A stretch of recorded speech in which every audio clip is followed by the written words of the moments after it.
কাশ্মীরের অনন্তনাগ জেলায় ভয়াবহ বিস্ফোরণে উড়ে গেল দুই জঙ্গির বাড়ি। প্রাথমিকভাবে জানা গিয়েছে, এই দুই জঙ্গি পাকিস্তানের সন্ত্রাসবাদী সংগঠন লস্কর-ই-তাইবারের সদস্য ছিলেন। পহেলগাঁওয়ে জঙ্গি হামলার সঙ্গে তাদের সরাসরি যোগাযোগ ছিল। বৃহস্পতিবার রাতে আসিফ শেখ ও আদিল হোসেন ঠোকর নামে দুই জঙ্গির বাড়িতে বিস্ফোরণ ঘটে। সেনা সূত্রে দাবি, ওই বাড়িতে বিপুল পরিমাণ বিস্ফোরক মজবুত ছিল, সেই কারণেই এই বিস্ফোরণের ঘটনাটি ঘটেছে। 2018 সালে আটারি ওয়াঘা সীমান্ত পেরিয়ে পাকিস্তানের জঙ্গি প্রশিক্ষণ নিতে গিয়েছিল আদিল ঠোকর ওরফে আদিল গুরি। গত বছরই কাশ্মীরে ফিরে আসেন তিনি।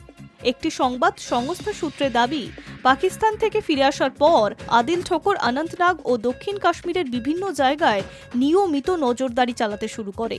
ওই এলাকায় ভৌগোলিক অবস্থান জানার কারণে পহেলগাঁওয়ের বৈস্ফোরণের জঙ্গি হামলার সফলভাবে সহায়ক ভূমিকা নেয়। স্থানীয় বাসিন্দা হওয়ায় এই হামলার পরিচালনায় বিশেষ সুবিধা হয়েছিল।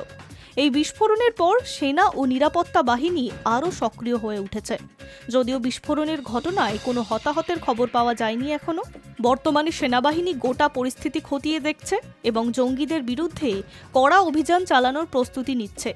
অন্যদিকে শুক্রবার নিরাপত্তা বাহিনী আসিফ শেখ ও আদিল হোসেন ঠোকরের এই দুই জঙ্গির বাড়ি ধ্বংস করে দেয়। আদিল ঠোকরের বাড়ি বিজবেহারার আইইডি ব্যবহার করে উড়িয়ে দেওয়া হয়, আর আসিফ শেখের বাড়ি বুলডোজার দিয়ে গুঁড়িয়ে দেওয়া হয়। এই ধ্বংস কার্যত ছিল সন্ত্রাস কর্মকাণ্ডের বিরুদ্ধে ভারতীয় সরকারের কঠোর পদক্ষেপ। Hi News network.